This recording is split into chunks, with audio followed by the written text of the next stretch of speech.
तेरे कदमों के नीचे है हर लहर, तेरी जुर्रत पे समंदर को फख्र, तेरे कदमों के नीचे है हर लहर, तेरी जुर्रत पे समंदर को फख्र, तेरे जज्बों से दास्तानों में है जान, धरती है तेरी तेरा है आसमान, तेरे जज्बों से दास्तानों में है जान, धरती है तेरी तेरा है आसमान।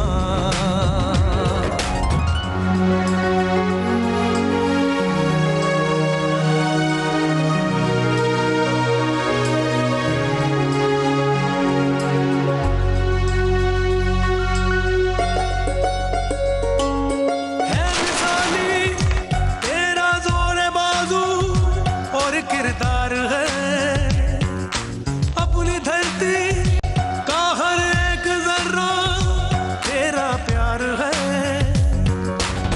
मिसाली तेरा जोर बाजू और किरदार है अपनी धरती का हर एक जर्रा तेरा प्यार है, तेरा सामना कोई क्या करे इतना हौसला कोई लाए, कांपने लगे दुश्मनों के दिल तेरी आंख की ताब कोई न लाए, तेरे कदमों के नीचे है हर लहर, तेरी जुर्रत पे समंदर को फख्र, तेरे जज्बों से दास्तानों में है जान, धरती है तेरी तेरा है आसमान।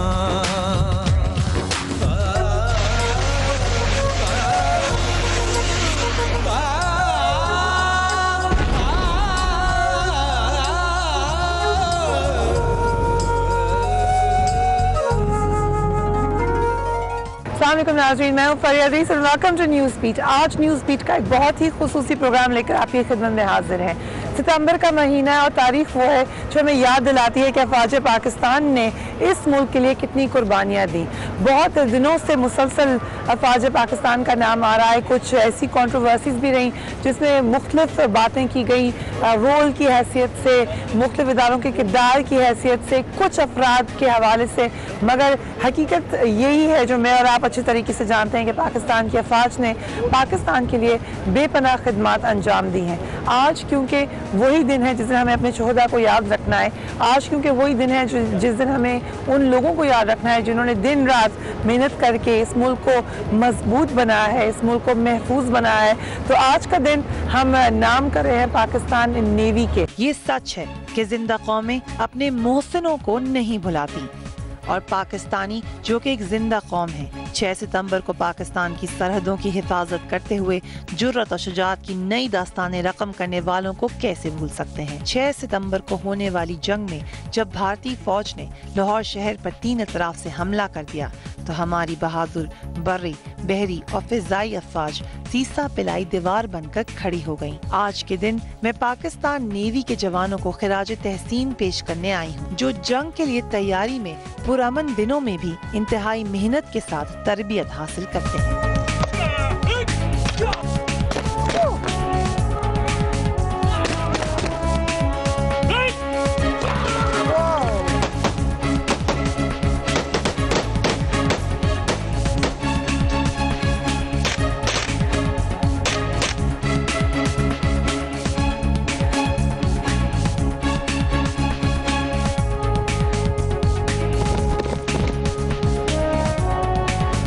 इस वक्त हम जिधर आए हैं ये अनआर्म्ड मरीन्स इनको कहा जाता है और इनको इसलिए तैयार किया जाता है कि बगैर असले के वो किस तरीके से अपनी ट्रेनिंग करें और किस तरीके से लड़ें। अभी आप देखेंगे कि किस तरीके से अपनी ट्रेनिंग का आगाज करेंगे।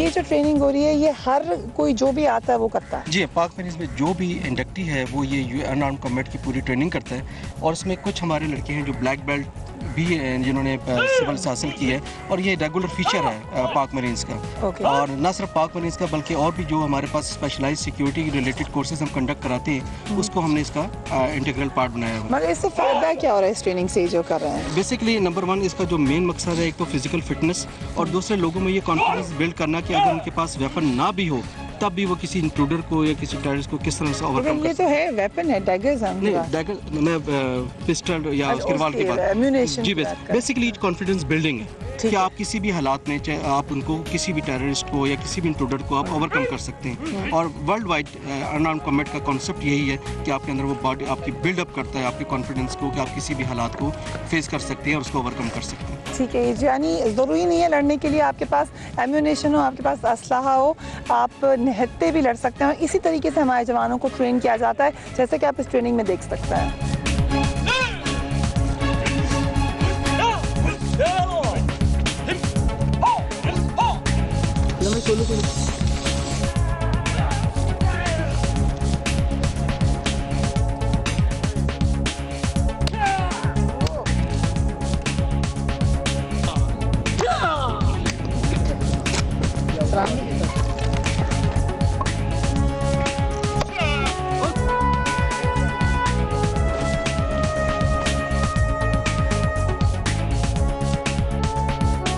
हम इस वक्त जहाँ पर पहुँचे हैं बदीन के लिए जो लोग जाने वाले हैं वहाँ पर ताकि रेस्क्यू एफर्ट कर सके उनके ये टीम है यहाँ पर, उनसे भी बात करते हैं। अस्सलाम वालेकुम। कहाँ जा रहे हैं आपके ये सारे जवान? लोग जा रहे हैं, पहले में हमारा एक पार्टी गई हुई है, 2-3 पार्टियाँ हमने भेजी हैं। फ्लड आया हुआ है सिंध में बदीन ठठा एरिया में। वो पहले भी पार्टियाँ हमने काफ़ी भेजी हुई हैं। अभी ये एक पार्टी हमने रेडी की हुई है, इसको जैसे ही में आर्डर मिलते हैं अभी आज की डेट में इसको हम निकालेंगे। तो ये वो करेंगे क्या वहाँ जाकर? जितने भी लोग हैं मकान बारिश इतनी ज़्यादा हो जाती है, सैलाब नहरों में करीब पानी आ जाता है और वो लोग डूब रहे होते हैं, उनका सामान मवेशी जितने भी चीज़ें उनको बचाएंगे, वहाँ पे उनको सेफ एरिया में लेके जाएंगे, वहाँ पे हम उनको रिहेबिलिटेट करेंगे, उनको रेस्क्यू करेंगे। फिलहाल रेस्क्यू की एफर्ट जारी है।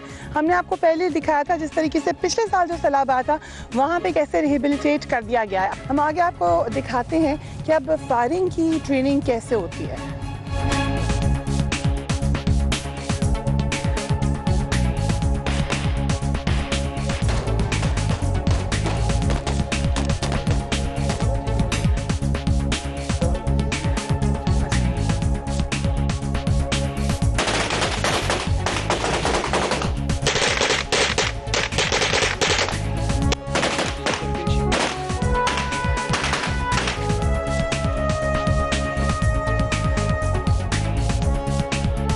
पीछे लिखा हुआ है hit first, hit hard and keep on hitting. हम देखते हैं किस किस तरीके से हिट करना। हिट करना सिर्फ हाथ से ही नहीं है, हमने मुख्तलिफ तरीके देखे हैं हिटिंग के, हाथ से, डैगर से और पिस्तौल से। अभी हम पिस्तौल की एक और ट्रेनिंग देखेंगे।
बैन अवी सतह पर जाकर मेरीन्स की रिप्रेजेंटेशन ओलंपिक्स में भी हमारे लड़कों ने पार्टिसिपेट किया है, पाकिस्तान के लिए बहुत का नाम कमाया है। फायरिंग रेंज आपको दिखाई हमने, साथ ही साथ बताया कि मेरीन्स के लिए फायरिंग की क्या अहमियत है। अब हम आपको थोड़े से और ट्रेनिंग के तरीके दिखाते हैं कि किस तरीके से पहाड़ों पर चढ़ा जाता है, या और जो टफ ट्रेनिंग की रूटीन्स हैं वो भी आपको दिखाते हैं।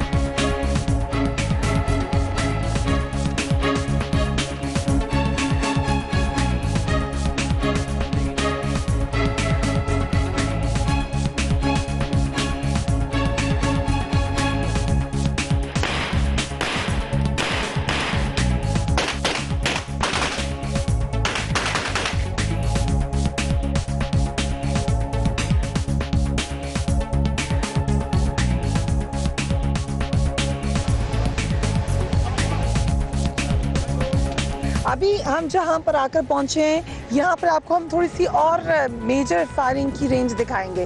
पहले हमने जो आपको दिखाया था वो शॉर्ट डिस्टेंस की फायरिंग थी। अभी यहाँ पर फिर आपको मेजर बहुत सारे मरीन्स यहाँ पे बैठे हुए नज़र आ रहे हैं, उनकी ट्रेनिंग भी देखेंगे।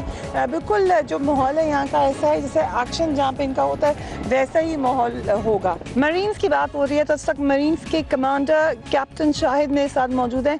कैप्टन साहब, ये बताइएगा, आपकी फोर्स हमने देखी, बड़े गौर से देखी, आप क्लोज देखी, मगर क्या वो रेडी है दुश्मन का सामना करने के लिए, और फ़र्क क्या है आपकी फोर्स में और बाकी फोर्सेस में? जी अल्हम्दुलिल्लाह, जो आपने बात पूछी है कि हम रेडी हैं, तो मैं इसमें बिल्कुल फोर्थ राइट कहूँगा कि हम अल्हम्दुलिल्लाह बिल्कुल रेडी हैं। और ये बात हमने मुख्तलिफ ऑपरेशंस के दौरान बावर कराई है कि क्रीक्स एरिया में इंशाल्लाह हम किसी भी दुश्मन को ये मौका नहीं देंगे वो किसी एडवेंचर का सोच भी सके।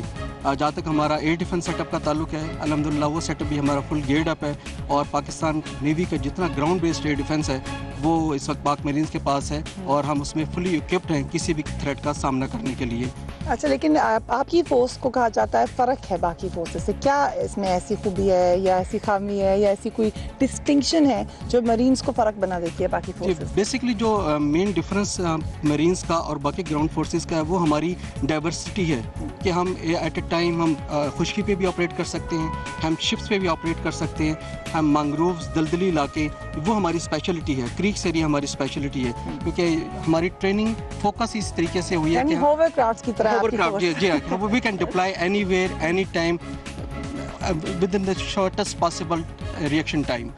और हमारे अल्हम्दुलिल्लाह जो हमारी ट्रेनिंग भी जो हमारे लड़के हैं वो किसी भी डाइवर्सिफाइड रोल में, चाहे वो डेजर्ट हो, चाहे वो मैंग्रोव्स हो, चाहे वो क्रीक्स एरिया हो, चाहे वो नॉर्मल लैंड वॉर फाइटिंग हो, उसके लिए हम फुली इक्विप्ड भी हैं और फुली ट्रेंड भी हैं। जब मैंने देखा चेक पोस्ट पर भी जाके देखा और देखा आप लोगों की लाइफ काफ़ी टफ है बाकी फ़ौज की निस्बत।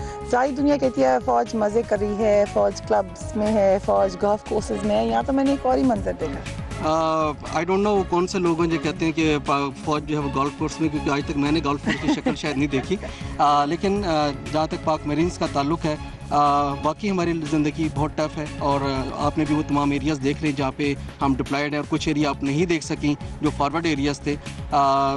तो ऐसा कोई कॉन्सेप्ट प्रॉब्ली मरीन्स में नहीं है कि इसमें कोई भी हमें रिस्पाइट मिलता हो, एक के बाद कोई ना कोई दूसरा ऑपरेशन, और फुली प्रिपेयर्डनेस हमें हर वक्त 24/7 हमें चाहिए।